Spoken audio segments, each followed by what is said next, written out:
Magandang tanghali po. Kaya ako tumalon kanina, baka hindi ako kita ron sa likuran eh. Maraming salamat sa ating tagapagpakilala na 2 beses nang nakakaligtas sa kulungan. Darating ang araw, mapupuruhan ka rin. Biro lang po.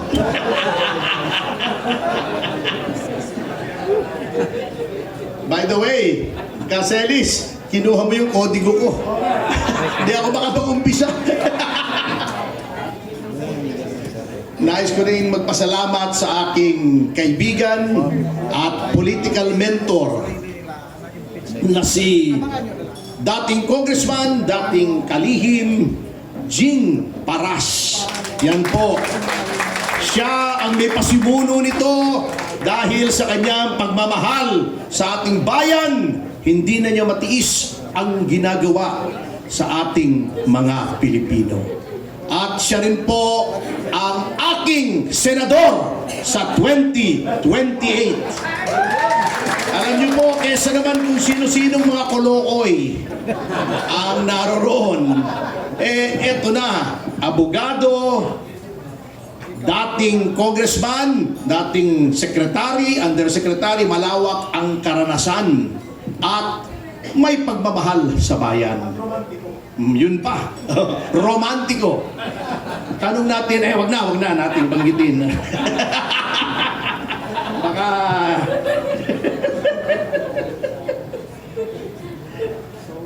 anyway, mga kasama,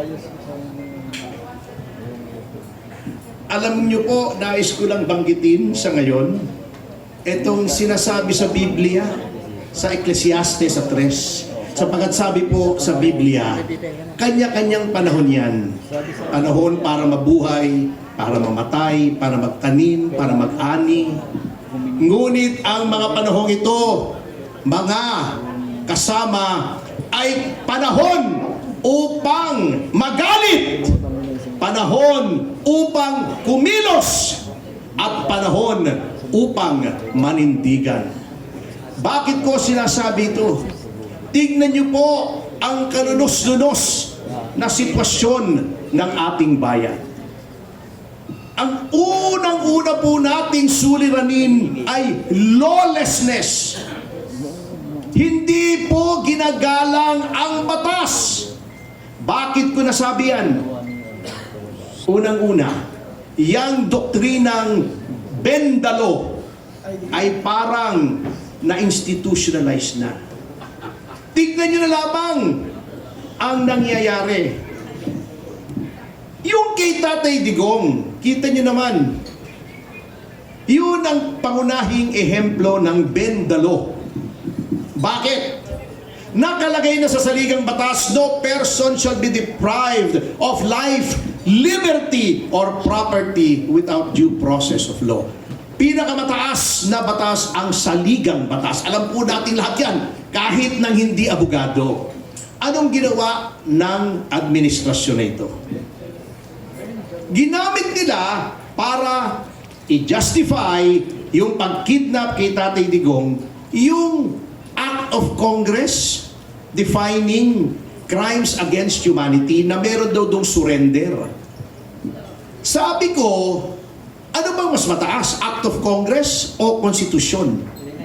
Kahit anong nakalagay sa isang batas, that is subject to the limitations of the Constitution, especially the Bill of Rights, which is a limitation on the powers of government. Kailangan pa rin ng due process. Hindi basta pwede mong kunin yung isang tao, ilagay mo sa eroplano, ilipad mo sa ibang bansa. At ano yung due process na yon? Nakalagay naman sa batas. Yan ang extradition law, kung saan dapat kung merong nais i-extradite, mamamayan man o banyaga na narito sa Pilipinas, dapat dumaan sa proseso sa korte ng Pilipinas. Sa korte ng Pilipinas, hindi korte ng ibang bansa, and definitely not the International Criminal Court. Bakit? Sapagkat ang Pilipinas, katulad ng lahat ng bansa, ay may soberanya, sovereignty. Anong ibig sabihin ng sovereignty? May kasarinlan tayo, hindi pwede tayong diktahan ng ibang bansa. By saying na yung warrant ng ICC na questionable pa nga, ay valid dito sa Pilipinas na hindi dumadaan sa korte natin. At ang Interpol ay hindi pwedeng pahindian na mali po, sapagkat tingnan nyo ngayon mismo sa mismong website ng Interpol nakalagay, lahat ng proseso ng Interpol ay subject to domestic law, yung batas ng bansa kung saan pinapatupad yung process ng Interpol. Ano pong nangyari? Naging katawa-tawa tayo sa buong mundo. Ang Amerika po, may batas.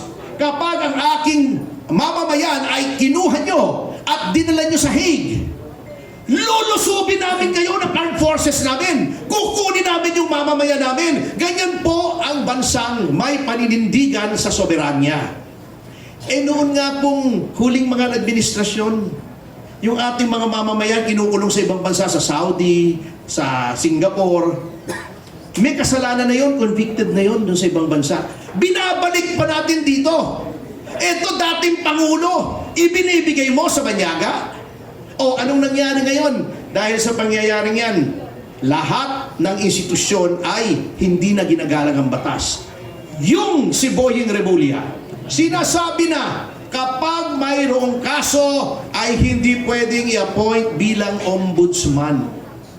Anong ginawa nila? Yung mismong memorandum ng ombudsman na nagsasabing kapag nag-file ka ng kaso sa ombudsman, automatically docketed, iniba nila para lang ipilit, isaksak, isalaksak sa bagang ng ombudsman ang appointment ni Boying Remulla. May umimik ba na miyembro ng JBC, including the IBP? Wala po.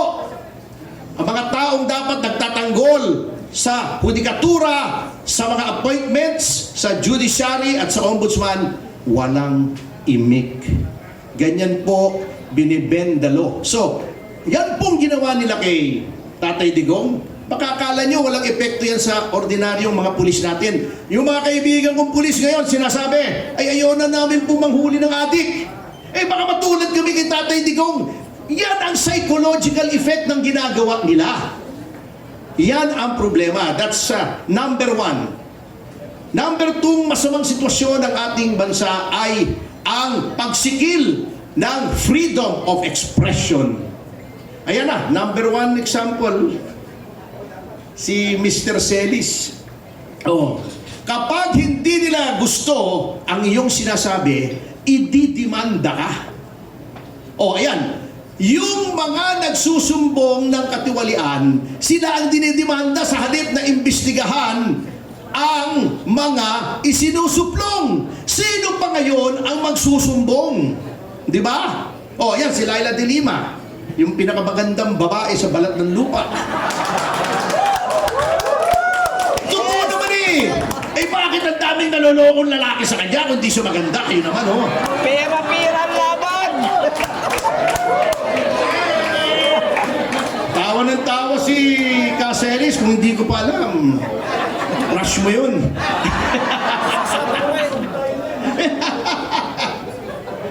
Sa halip na siya bilang mambabatas ay mag-initiate ng investigasyon dito sa Maleta, dinemanda niya yung nagsusumbong ng Maleta. Yang si Rizon Tiveros.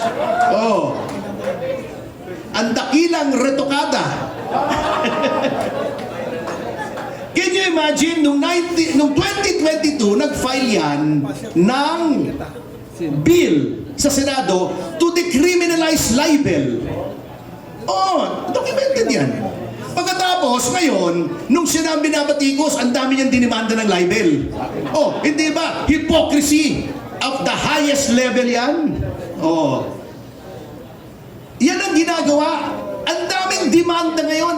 Ngayon lang ako nakakakita ng napakaraming demanda na mga mamamahayag, even ordinary citizens. Si Mike Defensor, yung dahil sa 18, pinatatawag sa makalawa sa NBI. Hindi ba pananakot yan?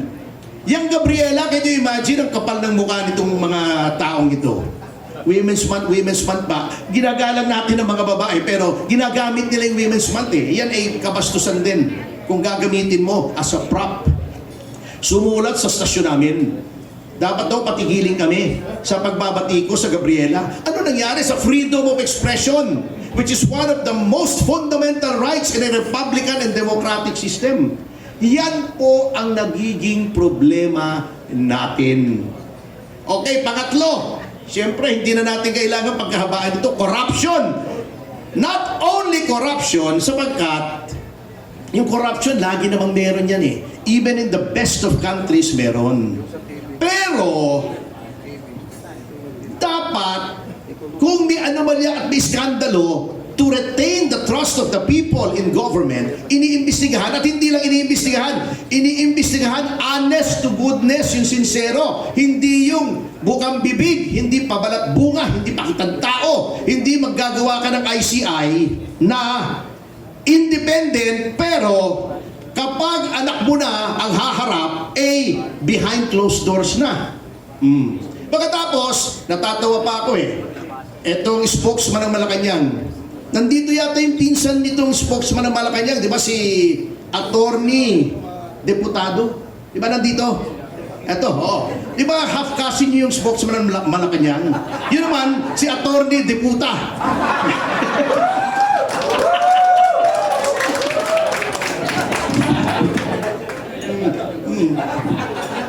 Half cousin niya. Anyway, can you imagine yung sitwasyon na yan? Pag sabi pa naman, Independent Commission on Infrastructure, pero sabi, nag-submit ng report sa Malacanang at nire-review daw ng Malacanang.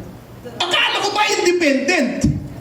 Niloloko tayo, mga kasama. Pagkatapos na naghihiling ng ICI, si Vince Dizon na alter ego ng presidente, lagi nandoon. Siya nag-iimbestiga. Paano naging independent?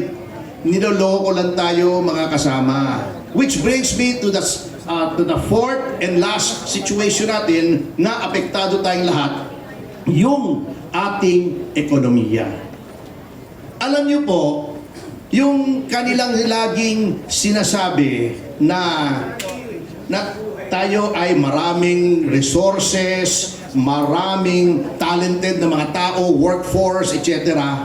Alam niyo po, lahat ng bansa, marami po niyan. Ang isang alas na kailangan magkaroon ang isang bansa ay kumpiyansa ng investors, kumpiyansa sa gobyerno, kumpiyansa na kapag nagpasok sila ng pera rito at nagbayad sila ng buwis, hindi nanakawin yung buwis. Papaano magkukumpiyansa kung yung flood control, sinong papasok na siraulong investor dito sa Pilipinas? Kung puro baha dahil ninanakaw yung flood control. Kung ang mga tao mahihirap, hindi matrain, yung educational system natin masama. Dahil inuuna yung infrastructure. Can you imagine? Yung 2025 nagpalusot pa. Ayon sa konstitusyon, ang dapat pinakamataas na budget ay ang edukasyon. Ginawa nilang ang pinakamataas ay DPWH para marami silang nakawin. Nagpapalusot pa, pati yung budget noong PNPA at saka ng PMA nilagay sa education, DND yun, at saka DILG. Yan po ang problema. Kaya po, nakakahiya ang growth rate ng Pilipinas. Alam niyo po yung mga Vietnamese, 50 years ago nagpapatayan sila. Ngayon, anong growth rate nila? 7.6%. Tayo, 3.3. 3.3! Kulela tayo! Ang nakatalo lang sa atin, Myanmar. Can you imagine? Baka matalo pa tayo niyan next year pag hindi tayo nagbago At saka, Laos. Laos yun Pero yun lang ang nakatalo sa atin. Yun lang ang natalo natin na growth rate. Bakit? Kasi walang pumupuntang turista bukod sa ang perception ay mataas ang kriminalidad na totoo naman, ay ang pinopromote yung mukha ng tourism secretary. Ano, pakialam ko naman kung ako ay taga-China o taga-Thailand, pupunta sa Pilipinas para tingnan yung mukha ni Frasco. Ang teteng naman, hindi naman yun ang pinunta ko rito Yun Yun po ang problema. Wala pong kumpiyansa. Kaya naghihirap ang ating bayan, dinadaan pa sa lokohan. Naghihirap na tayo, nagparty pa bago pumunta sa New York. Bago pumunta sa New York, ang balita ko, 2 pang jet ang dala. Bukod dun sa official jet, dala pa yung jet na ginamit para dalhin si Tatay Digong sa Netherlands, parang backup. Ang tindi, ano? Hindi ba yung sasakyan mo may backup? Ito, aeroplano mo may backup. At ang nagtanong ako sa mga kaibigan ko sa aviation industry, 31 million daw bawat aeroplano ang gastos. Can you imagine? Ang mga tao, hirap na hirap, ang taas ng presyo ng gas. Gagastos ka ng ganoon para lang 2 aeroplano mo sa luho mo. Yan po ang insensitiveness ng government. Yan po ang mabigat. Ngayon, ang problema, delikado po tayo ngayon. Sinasabi ko, baka hindi na nire-realize ng Malacanang yan.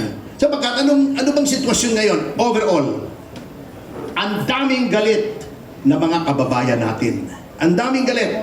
However, yung mga usual na napagsusumbungan nila, yung House, mas inuuna pa yung impeachment kaysa mag-imbestiga ng anomalya. Yung Senado, hindi pa nakakausap yung Marines. Wala na daw. Hindi na daw credible, sabi ni Ping Lacson.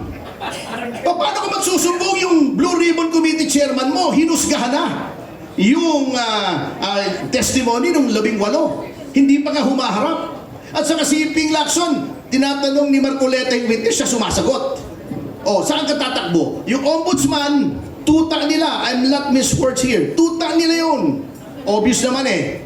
Meron bang magsasabing, meron man naniniwala na si Rimulya hindi tuta ng Malacanang? Kung meron dito naniniwala, meron akong tulay ibebenta sa inyo. Mura lang sa tabi ng Malacanang. Yung COMELEC, ganun din. Yung mga talagang nanalo, ayaw iproklama. Yung gusto nila, ang pinoproklama, yung Duterte Youth. 2.3 million votes, 3 seats. Anong nilagay? Gabriela? Yung kalaban ni Abante. Panalo yung kalaban ni Abante. Si Abante nilagay. Yun po ang mabigat. Sapagkat kapag ang pakiramdam nating mga Pilipino ay wala na tayong mapuntahan, parang tubig yan eh. Parang dam yan eh. Pag wala na mapuntahan, naiipon ng tubig, sasabog po yan. Mga kasama, ayaw naman natin yan sapagkat ayaw natin ng dahas. Gusto natin sa 2028 ay mapalitan ang pamahalaan. Kaya mga kasama, wag po tayong papayag na dayain po tayo sa 2028. Dapat sa sobrang lakas natin, kahit anong pandaraya ay hindi kayang talunin. Yan po ang pakay nitong kampilan. Dapat overwhelming, parang flood control, parang baha. Pagka napakalakas na ng baha, ako sila naman ay substandard, ay hindi nila kayang pigilin yung baha. Kaya sa magtatapos mga kasama, alam niyo na po, yung problema ng ating bayan ay maari ko ba kayong anyayahan ng isang panalangin? Itong panalangin na ito